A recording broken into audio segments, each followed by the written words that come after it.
Bonjour et bienvenue à cette deuxième émission Cyber & Co, le podcast d'Orfeo dédié aux enjeux de cybersécurité et de data privacy. Alors dans cette nouvelle émission, nous allons nous intéresser à ce qui est aujourd'hui un des outils de cyberdéfense les plus à la mode, les plus hype, qui sont les EDR ou Endpoint Detection and Response. Alors, nous allons essayer d'en savoir un peu plus sur comment les EDR fonctionnent, qui les opère, comment on les déploie, comment est-ce qu'on les utilise.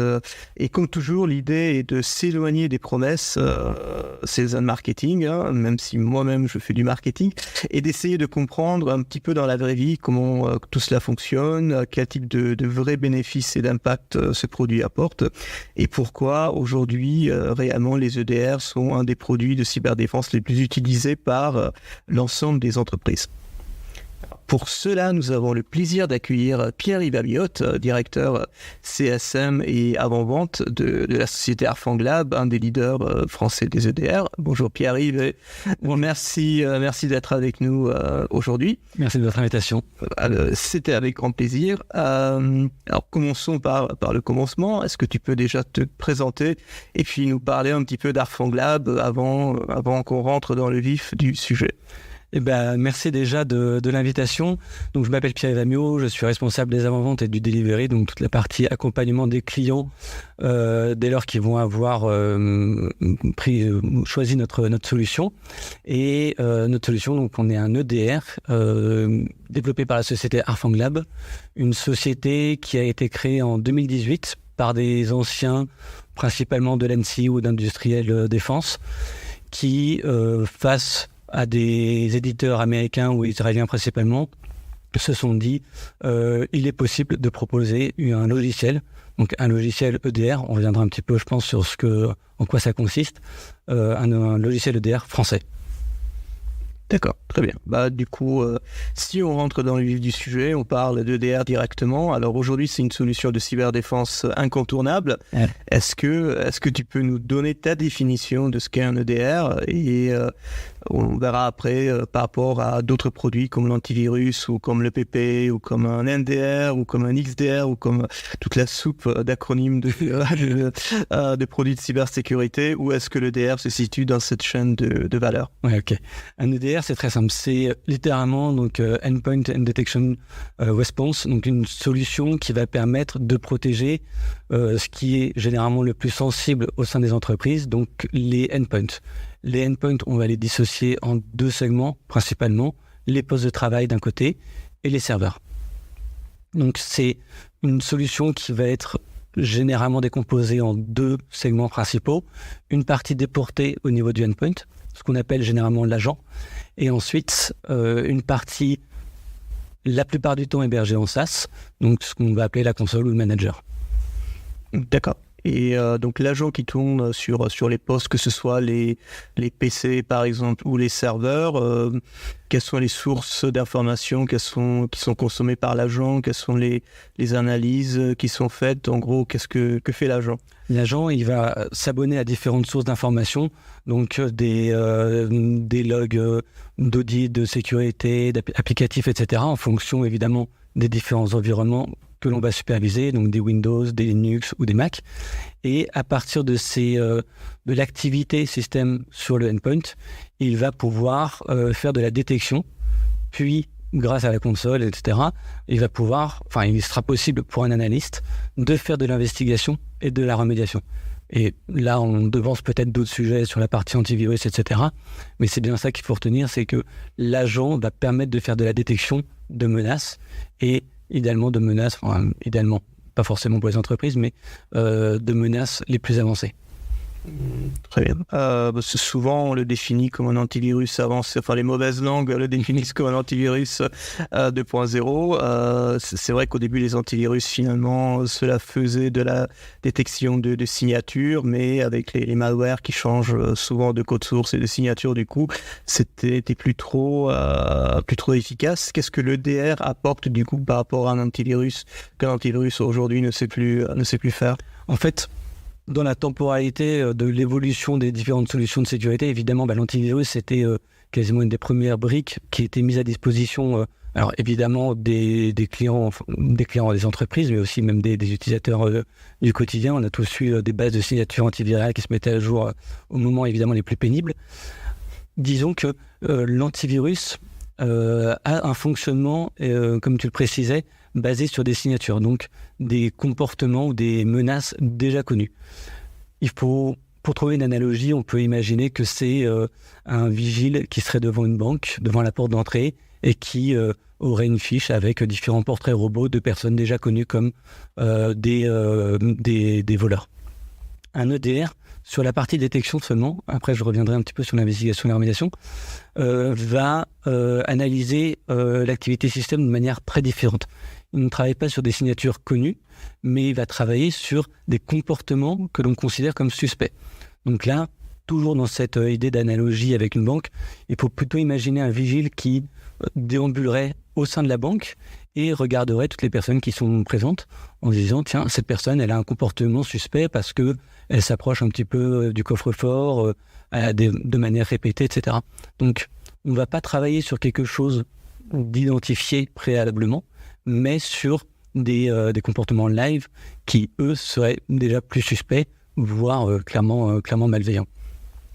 Donc, la dichotomie entre l'EPP, donc l'antivirus, et l'EDR, déjà, elle se fait sur ce premier aspect.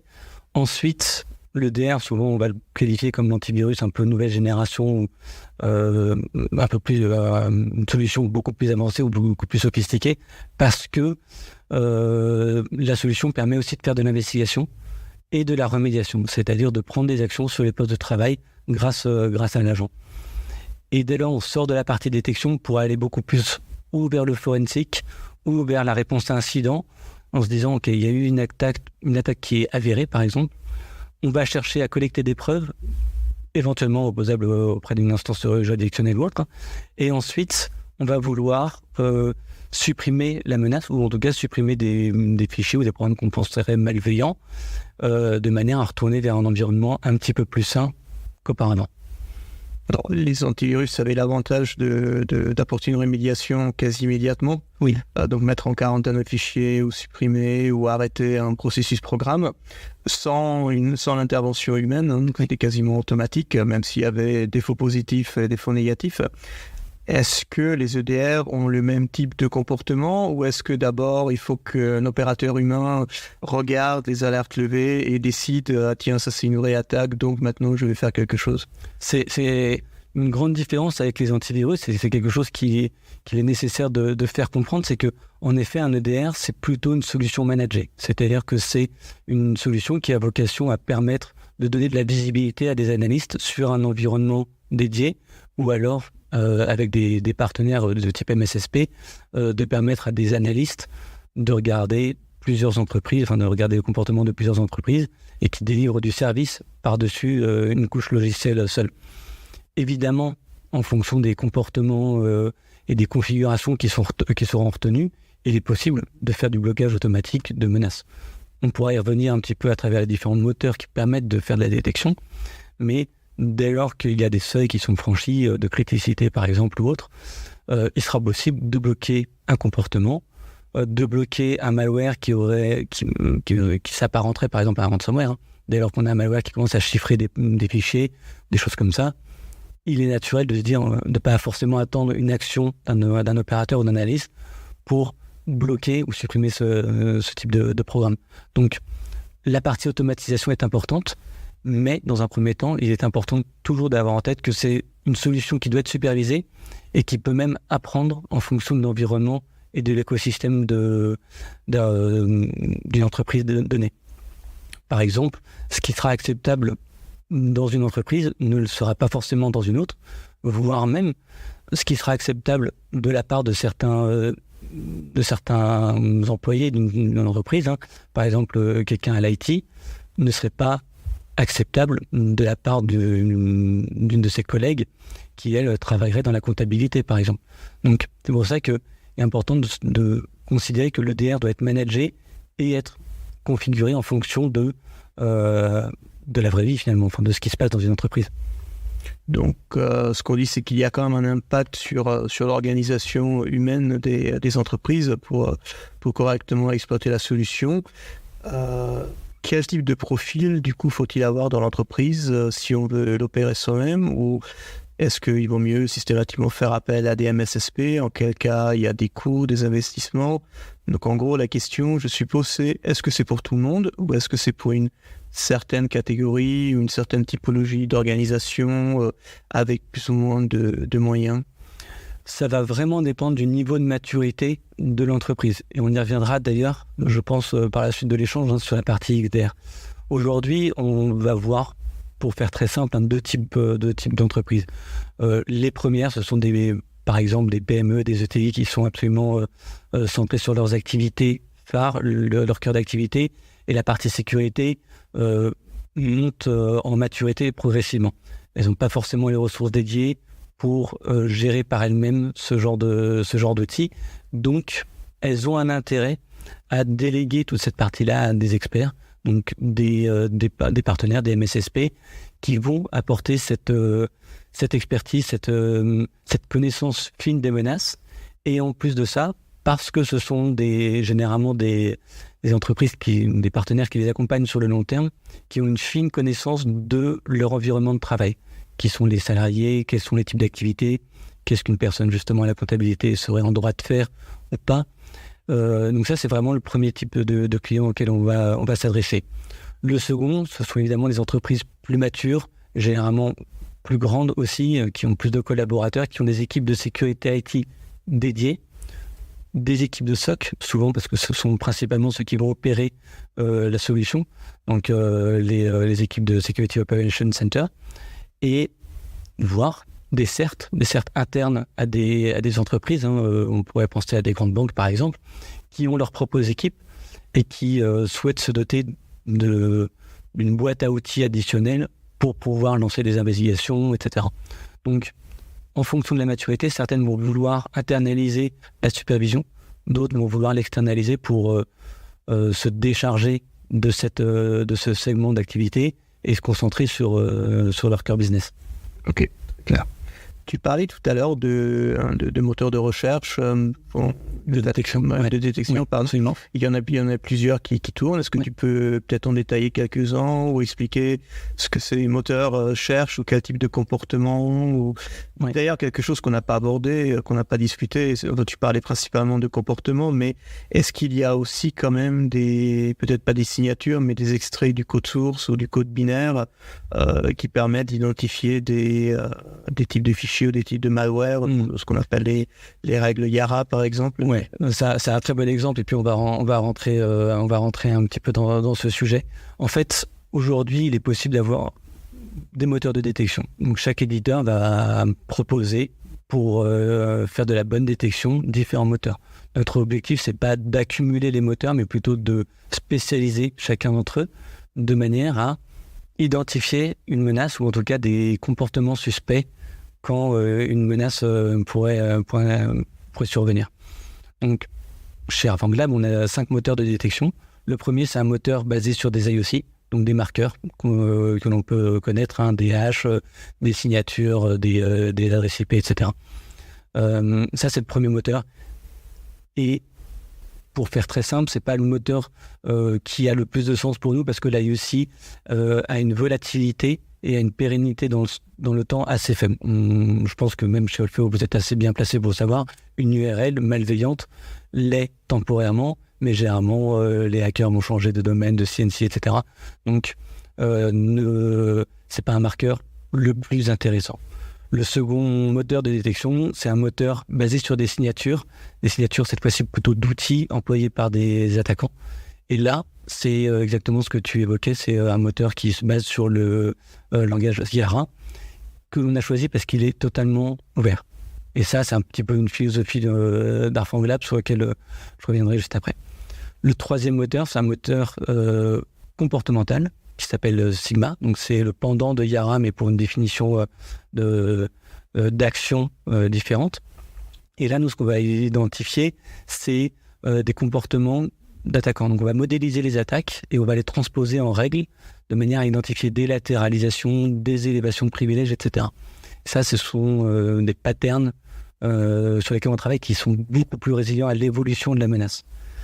Le quatrième moteur de détection, c'est un moteur qui s'appelle Ashley, donc un moteur d'intelligence artificielle, qui, lui, en fonction de différents algorithmes, va chercher à identifier des menaces pas forcément connues cette fois-ci. Donc on va identifier on va donner des scores de malveillance probables de certains binaires, par exemple, ou alors on va identifier des authentifications et identifier lesquelles pourraient être suspectes dans un IT donné. Si quelqu'un se connecte à 4h du matin, par exemple, là, on se dit, tiens, c'est pas comme d'habitude. Ça pourrait être en tout cas suspect. Après, peut-être qu'elle a simplement des insomnies. Oui, c'est aussi possible. Et ensuite, le dernier moteur, c'est un moteur qu'on a vraiment dédié, tourné vers les ransomware, puisque c'est une menace la plus active en ce moment. Et donc, c'est un moteur qui va se centrer sur les malwares qui ont des comportements données de ransomware, donc du chiffrement de poste, du chiffrement de fichiers, etc. Donc, notre objectif, ce ne sera pas forcément de rajouter d'autres moteurs, mais plutôt à chaque fois de renforcer les existants et, dès lors qu'une menace arrivera, de lever des événements de sécurité, et chaque moteur pourra lever des événements de sécurité.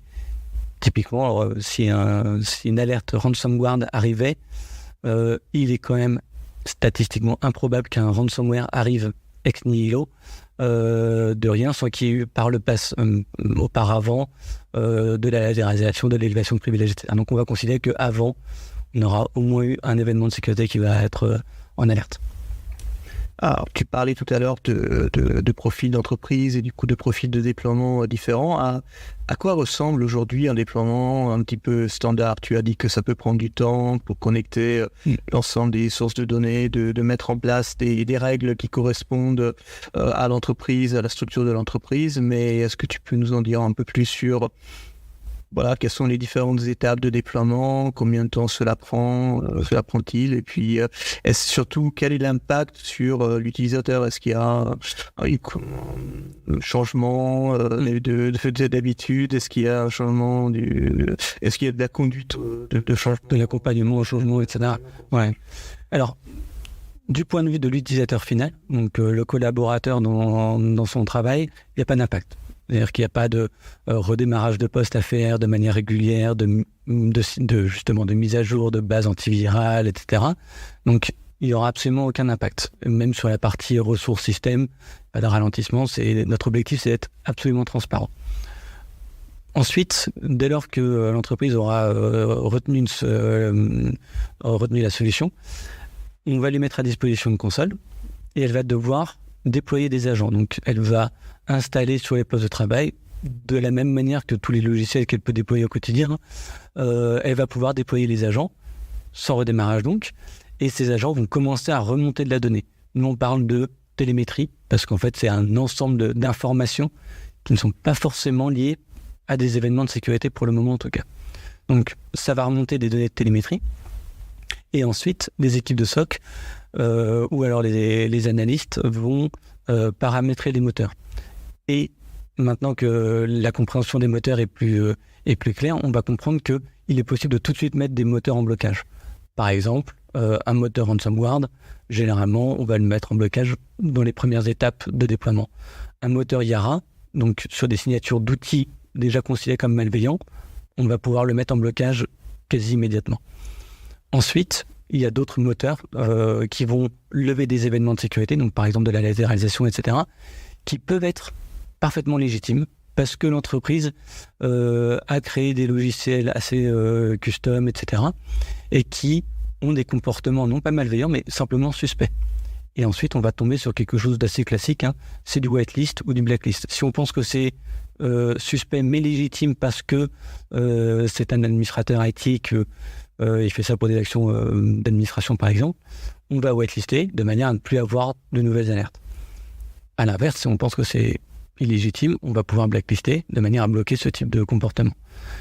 Toute cette phase, elle va durer en fonction de la diversité des profils dans l'entreprise. Si personne n'est admin de son poste, il y aura assez peu d'alertes. Si tout le monde si l'entreprise compte 10 personnes, mais elles sont toutes admins de leur poste et elles font tous des actions IT assez exotiques, alors dans ce cas-là, il y aura des éléments de sécurité. Donc, en fonction de l'hétérogénéité de la population, ça va prendre plus ou moins de temps. Généralement, le déploiement, ça peut prendre une journée, à peine pour un nombre de endpoints donnés. Et ensuite, la phase de construction, ou en tout cas d'apprentissage, elle va pouvoir durer entre une semaine et un mois, évidemment pas temps plein, en fonction des différentes alertes qui vont être levées. Ce que tu dis, c'est que pour des raisons de sécurité, l'ensemble quasiment de l'activité de l'utilisateur ou de l'ordinateur est analysé d'une manière ou d'une autre, soit automatiquement, soit par un opérateur humain s'il y a des alertes qui sont levées. Est-ce que c'est quelque chose qui est facilement accepté par les collaborateurs, ou est-ce qu'il y a un sujet de confidentialité, je sais pas, secret des affaires, s'il y a des activités qui sortent côté Air Lab, comment est-ce que c'est accepté ce type de solution aujourd'hui par l'utilisateur lambda qui n'est pas forcément expert en cyber, qui ne connaît pas forcément l'ensemble des enjeux, mais à qui on dit tiens, toutes tes activités vont être maintenant dorénavant analysées. Quelle est leur réaction? Alors, généralement, déjà, ce sont des activités système. Donc, c'est vraiment au niveau du poste de travail. C'est rarement les collaborateurs vont s'inquiéter de ce type de remontée. Elle l'était déjà, d'ailleurs, souvent, même au niveau d'un proxy, etc. On voit l'activité, la navigation d'un utilisateur. Enfin, c'est moins intrusif, même quasiment à ce niveau-là. Le second point, c'est que, évidemment, en fonction de la criticité de certains assets ou alors de la criticité de certaines zones IT, on va remonter de la télémétrie ou pas. Il est aussi possible de ne pas remonter de données. La troisième chose, et c'est quelque chose qui est très important aux yeux d'Arfang Lab, c'est, alors on l'évoquait un petit peu avant l'enregistrement, la notion de souveraineté. C'est-à-dire que la notion de souveraineté des données, elle est primordiale. La souveraineté, on l'entend pas forcément au sens patriotisme ou nationalisme, mais au sens de où sont stockées les données, où est-ce que quel est le meilleur endroit pour avoir des données dans un espace sécurisé. Donc, soit on propose un déploiement en cloud, donc dans ce cas-là, c'est chez un hébergeur français pour pas le nommer, qui propose des garanties de sécurité évidentes. Le second choix que peut prendre l'entreprise, c'est de considérer que la souveraineté des données n'est possible que dans son propre environnement. Et dans ce cas-là, on va parler de déploiement on-premise, donc au sein sur les serveurs du client. Et à iso-fonctionnalité, les données resteront dans une enclave souveraine, sécurisée. À quoi ressemble la journée type d'un opérateur ou d'un MSSP qui va regarder des logs de ses clients à longueur de journée? Est-ce qu'il doit constamment suivre ce qui se passe dans les logs? Est-ce qu'il y a des alertes qu'il peut configurer? Est-ce qu'il reçoit des rapports réguliers? Comment est-ce que le DR va faciliter un petit peu la vie d'un opérateur SOC, par exemple? C'est un point très intéressant parce que notre conception, c'est de évidemment proposer la meilleure solution pour détecter des attaques. Le deuxième point principal pour nous, c'est vraiment aussi de donner de la visibilité pour les analystes. Donc, faire en sorte de, entre guillemets, simplifier leur travail, de faciliter au maximum leur capacité d'investigation ou d'analyse des menaces. Donc, généralement, ce qui va identifier, c'est des événements de sécurité par rapport à des menaces potentielles. Et à partir de l'événement de sécurité, il va pouvoir récupérer des informations. Donc, il va pouvoir lancer des jobs, donc essayer de collecter plus de données pour essayer de comprendre un peu d'où vient l'événement de sécurité ou l'alerte.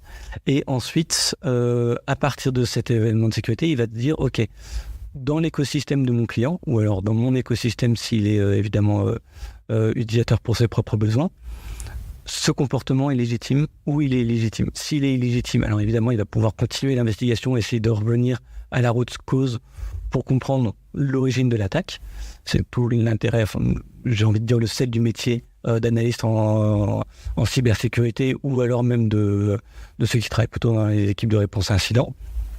Eux, leur objectif, c'est quand même de lever des alertes et de faire de l'investigation.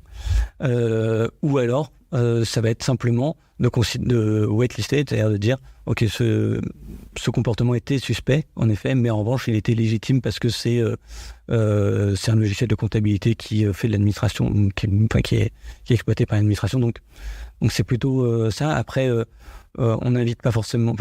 Notre objectif, c'est pas que les yeux soient rivés vers la console, mais c'est plutôt justement de permettre d'avoir d'autres activités, donc de gagner du temps dans l'analyse, le traitement des alertes.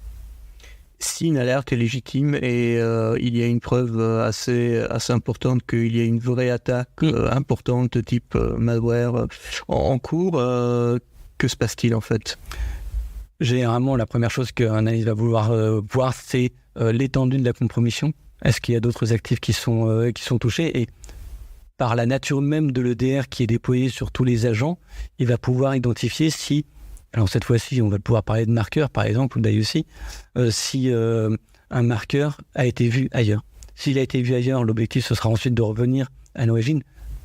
Comment a été installé, par exemple, ce fichier, d'où est-ce qu'il est venu, est-ce qu'il est arrivé par de la navigation, par une clé USB ou autre, et d'en comprendre l'impact. Donc, alors ça, on y reviendra aussi peut-être sur la partie XDR, mais ça, dans son action, ça va pouvoir être aussi de dire, tiens, je vais pusher ce fichier sur une plateforme qui va me permettre de donner encore plus d'informations. Donc là, on va parler plutôt, par exemple, des sandbox pour faire détonner un malware, par exemple, dans un environnement préservé. Il va pouvoir donc lancer ce qu'on évoquait, des jobs d'investigation pour vraiment essayer de remonter à la root cause.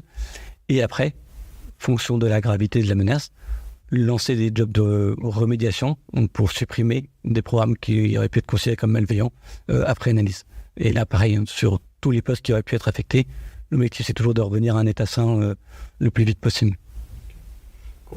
On a vu que les moteurs de détection peuvent se baser sur des bases de données de menaces, que ce soit de l'IOC, des comportements, règles Sigma, des bases IARA.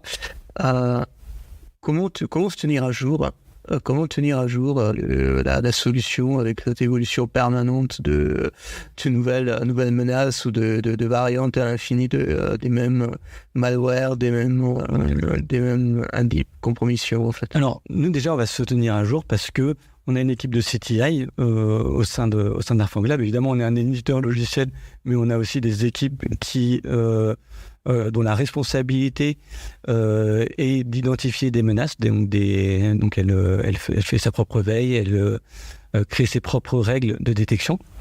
Et tous les jours, des nouvelles règles sont proposées, sont pushées sur toutes les instances. Et tous les jours, on met à jour également les règles existantes. L'objectif, c'est toujours de suivre la menace. Mais encore une fois, puisque on essaie de ne pas être IOC-centrique, donc vraiment que centré sur des signatures dont la volatilité est vraiment très forte.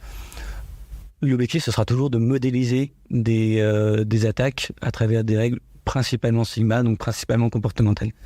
Et là, ça nous permet d'être beaucoup plus pérenne dans l'évolution de la menace. Donc cette équipe, c'est vraiment sa responsabilité, donc de se tenir à jour, suivre des rapports, etc. Et elle est accompagnée d'une équipe de chercheurs qui, elle, va faire du hunting pour continuer à faire être pourvoyeur de notre propre CTI. Alors justement, tu mentionnais aussi l'IA comme un des moteurs de détection. Alors depuis quelques mois, tout le monde n'a que ce mot, ce terme à la bouche avec plus ou moins de compréhension. J'imagine que Arfang Lab n'a pas attendu ChatGPT pour mettre en place des algos à base d'IA ou de machine learning. Est-ce que tu peux aujourd'hui en dire un peu plus sur comment, quand est-ce que vous avez mis en place et finalement comment est-ce que ça contribue réellement à détecter des choses qui ne figurent pas encore quelque part dans des bases existantes de menaces.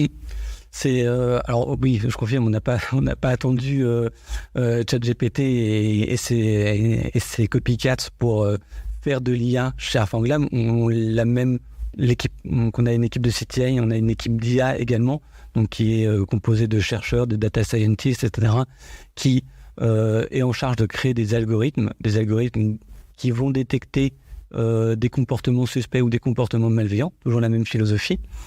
Et parmi ces algorithmes, donc j'en citais quelques-uns tout à l'heure, un des premiers algorithmes qu'on avait créé, c'était un algorithme qui va donner des scores de malveillance probable de binaires. Donc les binaires sont modélisés, on va identifier des différents points entre guillemets de contrôle, et en fonction de différents calculs, on va pouvoir considérer si le binaire va être malveillant ou non.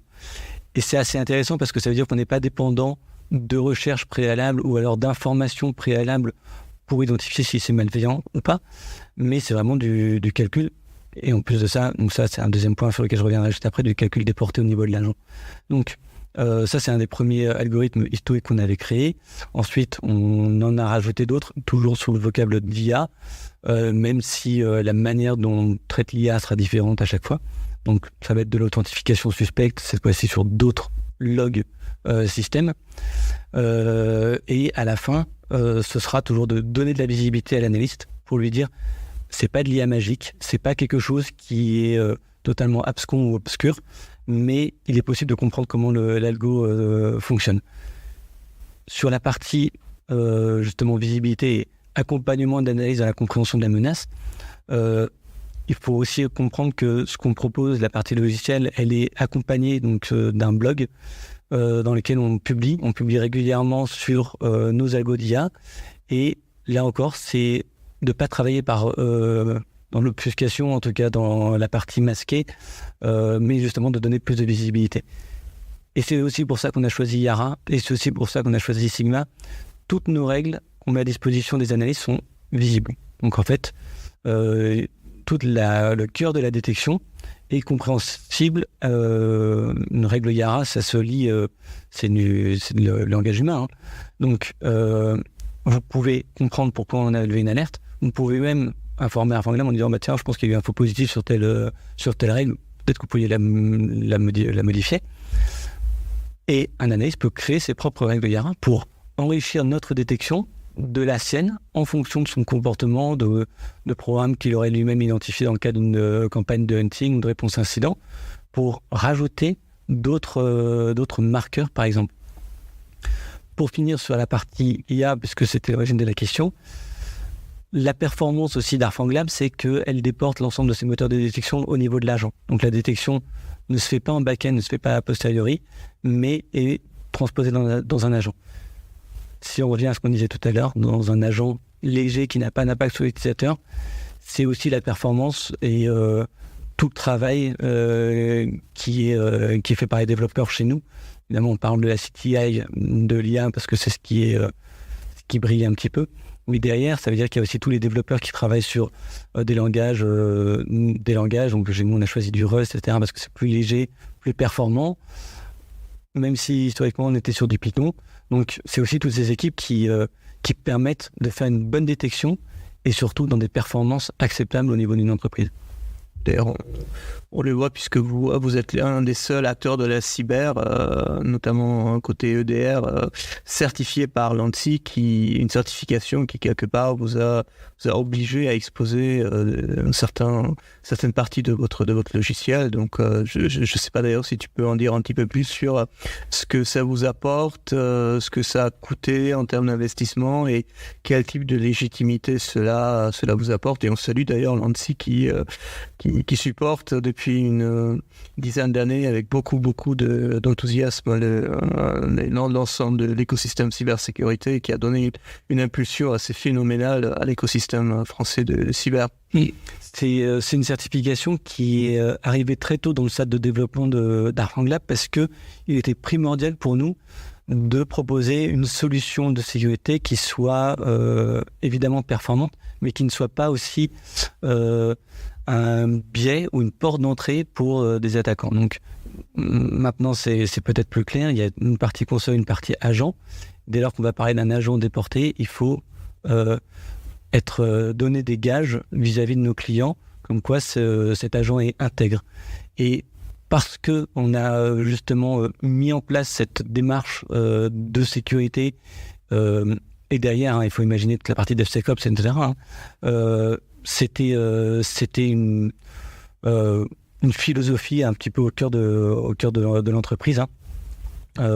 Proposer une solution sûre pour proposer ensuite une solution performante. Après, sur l'investissement, c'est évidemment un investissement humain, techno, parce que ça veut dire qu'il y a des choix sur lesquels on ne reviendra plus, qui sont importants. Et c'est vrai que cette certification nous oblige vis-à-vis de nos clients. Ouais. Et commercialement parlant, est-ce que c'est quelque chose qui apporte un vrai plus à votre dossier ? C'est évidemment un déterminant pour certaines entreprises. Certaines entreprises ne sont pas forcément intéressées par cette certification, mais généralement, elles ont à cœur de ne pas créer des nouvelles portes d'entrée dans le récit. Et en tout cas, elles vont vouloir essayer de fermer le plus de portes possible. Donc la CSPN fait partie des atouts dont on peut se prévaloir. Au début de la conversation, tu mentionnais que certes, il y a un agent qui tourne principalement sur les PC, les endpoints utilisateurs, mais tu disais aussi que cela peut tourner sur des serveurs. Oui. Et là, quand j'entends ça, je commence à penser à du MDR, je commence à penser à de l'XDR, et là, on commence à rentrer dans un territoire où il y a pas mal de chevauchements d'acronymes.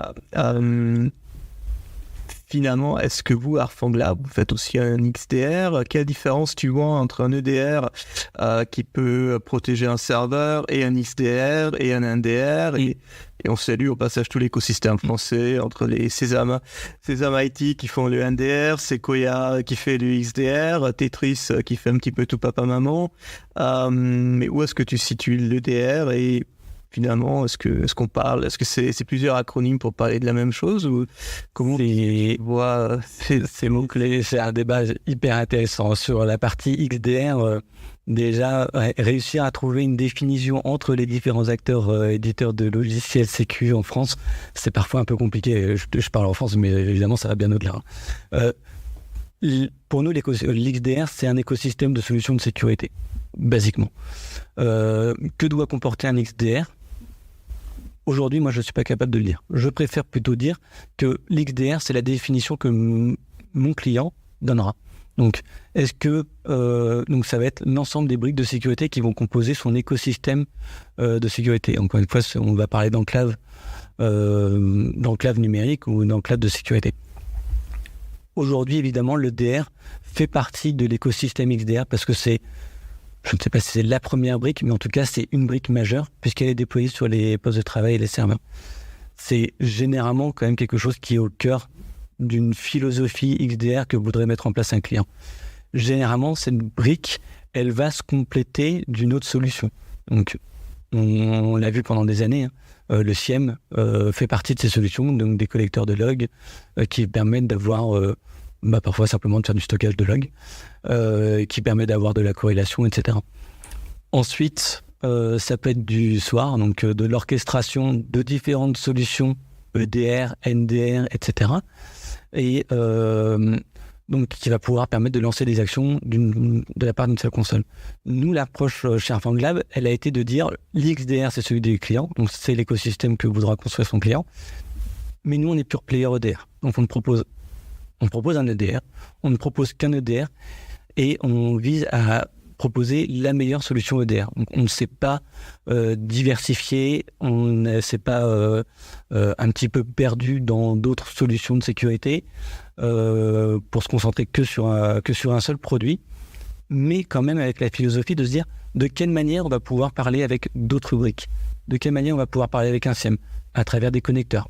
Donc en fonction de la brique sous-jacente du client, on va avoir des connecteurs intégrés, on va utiliser des standards et ceci pour toutes les briques. Donc le NDR, il y aura peut-être que je vais oublier, le ZTA, je crois que ça existe aussi. ZTA, de Zero Trust. Oui, voilà, exactement. Donc le SOAR, le CIRP, etc.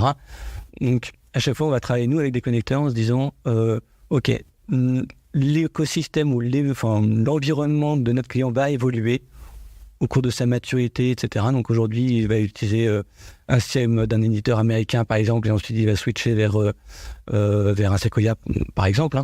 Donc, il faut qu'on puisse suivre notre client et qu'on soit une solution de confiance pérenne dans le temps. Donc, on n'est pas venu avec un bundle de solutions qui marche seulement quand elles sont toutes déployées ensemble, mais plutôt de se dire, OK, comment on va pouvoir accompagner nos clients dans la conception de l'XDR que eux, ils ont. Donc c'est très cohérent avec le Open XDR Platform dont vous êtes un des membres. Absolument. Et où on retrouve toute une série d'acteurs qui ne sont pas nécessairement en concurrence, mais qui ont tout le mérite d'être connectés, interfacés pour apporter le maximum de protection aux clients. Est-ce que aujourd'hui, quand vous parlez avec des clients, quelle est la compréhension de ce qu'est un XDR, de ce que ça peut apporter comme valeur, par exemple Open XDR Platform? Comment est-ce qu'ils voient ça? Plutôt comme des usines à gaz ou plutôt comme... Parce qu'il y a quand même des processus de déploiement assez costauds, ou est-ce qu'ils voient ça comme une protection ultime ou à peu près ultime contre les malwares? De ma compréhension, j'ai le sentiment que les clients à qui on s'adresse, ou en tout cas les prospects à qui on s'adresse, ont commencé parfaitement à intégrer évidemment le DR dans leur écosystème, ont déjà une démarche assez mûrie vis-à-vis de cette solution et généralement envisagent déjà la suite en disant tiens, moi j'ai déjà un antivirus, donc est-ce que le DR va aller en complément? Est-ce qu'il va se substituer? De quelle manière on va pouvoir les faire travailler ensemble? Est-ce qu'il y aura des incompatibilités éventuelles? Et par exemple, est-ce qu'une cohabitation des deux est possible pendant quelques mois, quelques années? Et ensuite, je débrancherai l'antivirus pour ne conserver que le DR, mais en revanche, rajouter une autre brique de l'XDR de manière à enrichir ma perception de la menace et enrichir renforcer mon niveau de détection et de sécurité. Donc, les clients à qui on s'adresse, généralement, ont déjà un petit peu cette philosophie et ne voient pas ça comme une usine à gaz, mais plutôt comme un écosystème qui évolue au sein des organisations. Les organisations sont rarement figées et elles ont conscience que dans 2 ans, il y aura d'autres solutions qui permettront aussi d'enrichir cette perception de la menace et d'enrichir l'analyse. Donc, c'est rarement vu comme une usine à gaz, non. D'accord. Est-ce qu'aujourd'hui, n'importe quelle structure ou entreprise peut se payer un EDR? Ou est-ce qu'il faut quand même un ticket d'entrée? Aujourd'hui, n'importe quelle structure va déployer un firewall. C'est la base de la base, que ce soit un firewall basique ou un firewall un peu plus intelligent type UTM. Est-ce que la plupart des entreprises peuvent se permettre d'aller au-delà en rajoutant des briques de sécurité supplémentaires? Je poserais la question différemment. Est-ce que les entreprises peuvent se permettre... Alors, je n'aime pas du tout parler de la menace, mais là, en l'occurrence, c'est le cas. Est-ce que les entreprises peuvent se permettre une indisponibilité de leur SI pendant un jour, une semaine, un mois? Je ne sais pas, je ne pense pas. Et je pense que les impacts organisationnels, business, etc. sont trop forts pour se passer, entre guillemets, de solutions de sécurité. Et évidemment, le coût d'une solution de sécurité par rapport à l'impact de ne pas en avoir, par exemple, il est incomparable. C'est une évidence. Donc, est-ce que c'est un pari souhaité et souhaitable? Je ne suis pas certain. Dernière question, parlons un petit peu d'Arfanglab comme entreprise. Comment se profile le futur? Aujourd'hui, il y a quand même beaucoup d'acteurs. Oui. Le marché de la cybersécurité, il y a une myriade d'acteurs.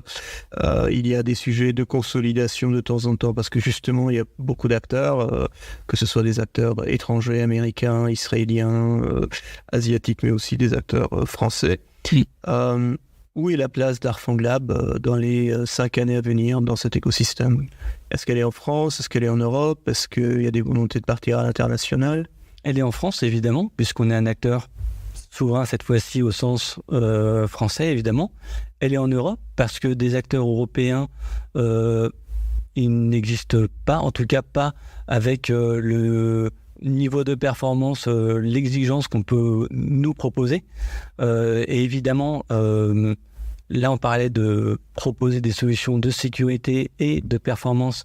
Elles sont là. Et d'ailleurs, on a passé les tests MITRE cette année, donc le MITRE Evaluation, de manière à pouvoir aussi présenter nos capacités avec des résultats hyper intéressants. surtout vis-à-vis d'acteurs américains, israéliens déjà implémentés depuis de nombreuses années. Et évidemment, elle est aussi à l'international parce que la croissance de l'entreprise ne peut passer que par ça. Donc, aujourd'hui, on le voit, l'écosystème que tu évoquais a des soubresauts. Il y a des entreprises qui ont tenté des IPO, par exemple, avec des succès plus ou moins mitigés. Mais nous, en tout cas, l'entreprise, donc, elle a été créée en 2018 avec 4 personnes. Aujourd'hui, on va être 90 à la fin de l'année.